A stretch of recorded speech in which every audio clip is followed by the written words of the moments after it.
My beloved brothers and sisters, have you ever wondered why Allah mentions time so many times in the Quran? Why does He swear by the morning, the night, and even the late afternoon? It's because time is life itself. And sadly, many of us are guilty of wasting the most blessed moments without even realizing the damage we are doing to our own rizq, our health, and our spirituality. Today, I want to share with you something many Muslims overlook, the hidden secret of sleeping after Asr and the consequences of neglecting this sacred part of the day. Subhanallah. This is not just about rest, it's about destiny, it's about blessings, and it's about your connection with Allah Almighty. Allah has created time with wisdom. Each part of the day carries its own blessings, rhythm, and opportunities. Just as the morning after Fajr is filled with barakah and productivity, the late afternoon hours between Asr and Maghrib hold their own unique importance. It is during this time that many people, out of habit or negligence, choose to sleep. Yet, both experience and the wisdom of our scholars tell us that sleeping after Asr often brings restlessness, discomfort, and loss rather than peace and benefit. One of the realities observed through generations is that a nap taken after Asr rarely provides true rest. Instead of waking up refreshed, many people feel heavy, dizzy, or irritable. Some even experience headaches or disturbed sleep patterns at night. This is because the body's natural rhythm does not align with resting during this period. The afternoon hours are meant for winding down gradually towards Maghrib, engaging in dhikr, Quran recitation, or light activities that prepare the heart for the evening remembrance of Allah. To force sleep during this time goes against the fitrah, the natural disposition created by Allah. The Prophet himself was extremely mindful of time. Though authentic ahadith about sleeping after Asr are debated among scholars, what is undeniable is that he used his time after Asr for remembrance, teaching, and worship. Many pious predecessors warned against sleeping during this period as they observed its ill effects on both the body and soul. Some even mentioned that it can lead to laziness, bad dreams, and a heaviness in the heart. Imagine losing the calm of the evening prayers simply because of a short restless nap. Beyond the physical discomfort, there is a deeper spiritual reality. The hours after Asr are a time when angels record the closing deeds of the day. This is a sacred moment, a spiritual checkpoint before night falls. Spend it heedlessly in sleep is to miss the opportunity of having our final deeds of the day be dhikr, Quran, or dua. How much more beautiful would it be to have our books of deeds close for the day with the remembrance of Allah on our tongues instead of sleep and negligence. Moreover, wasting this time can lead to missed opportunities in dunya. These hours are often filled with responsibilities, family time, work, and preparation for Maghrib. By turning them into sleep, one risks falling behind in both worldly duties and spiritual opportunities. Rizq too is linked to productivity and discipline. A believer who values every hour, especially those marked with spiritual significance, is more likely to see barakah in their provision. We must also reflect on how the habit of sleeping after Asr can impact our health in the long term. Disrupted sleep patterns, irregular energy levels, and emotional instability often stem from ignoring the natural times Allah has blessed for rest. Islam encourages us to take a short nap, a Qailula, before Dhuhr around midday, not late in the afternoon. When we align ourselves with the sunnah and natural flow of the day, our bodies feel lighter, our minds sharper, and our ibadah more focused. Therefore, while it may seem like a small matter, the choice to avoid sleep after Asr can transform our evenings. It keeps us awake, alert, and ready to approach Maghrib with sincerity. It helps us close the day with worship rather than laziness. It protects our bodies from unnecessary fatigue and our hearts from heedlessness. The wisdom is clear. Time after Asr is not for sleep. It is for remembrance, preparation, and gratitude. Let us honor this part of the day by staying awake, engaging in dhikr, spending time with family, or seeking knowledge. By doing so, we align ourselves with divine wisdom, protect our health, and invite barakah into our evenings. Allah has blessed us with different times of the day, and each moment carries its own special value.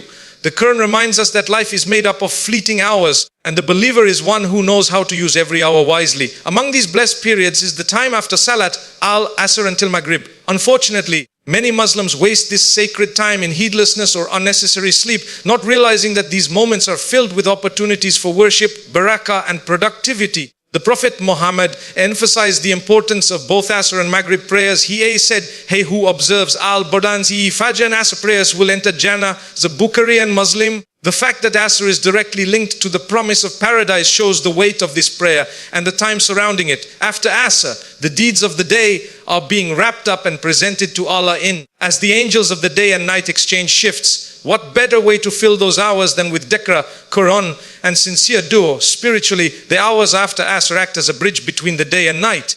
It is a time when one can reflect on what has been achieved throughout the day and seek Allah's forgiveness for shortcomings. Instead of falling into laziness or wasting time in idle talk, a believer should see this as a chance to recharge the soul. Sitting with the Quran, making tasbih, or reciting evening adhkar are among the best deeds that strengthen the heart and prepare one for the night's worship. Practically, this time is also a golden window for productivity. Historically, scholars and pious predecessors would use these hours to teach, study, or advise people. For those who work, it is a time to complete pending tasks, tie up loose ends, and prepare for the next day. For families, it is a moment to connect, sit together, and nurture bonds before the busy hours of the evening. When used wisely, these hours can bring balance to one's life and ensure that both worldly and spiritual responsibilities are fulfilled. We must also remember that neglecting this time can have consequences. Sleeping or wasting these hours in idle pursuits often leads to laziness, disturbed energy, or even missing Maghrib prayer.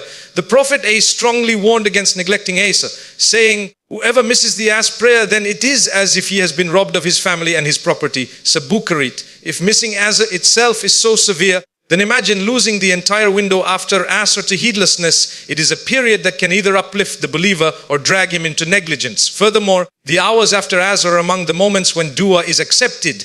The Prophet taught us that in the final part of the day on Fridays, there is a time when Allah accepts supplications. Many scholars pointed to the period between Asr and Maghrib as that blessed hour. This shows that the late afternoon is not a time to be wasted, but rather treasured for making heartfelt dua, seeking rizq, forgiveness and guidance. On a health and lifestyle level, staying active and awake after Asr aligns with the natural rhythm Allah has placed in the body. This period is meant for winding down from the business of the day, but not for sleep.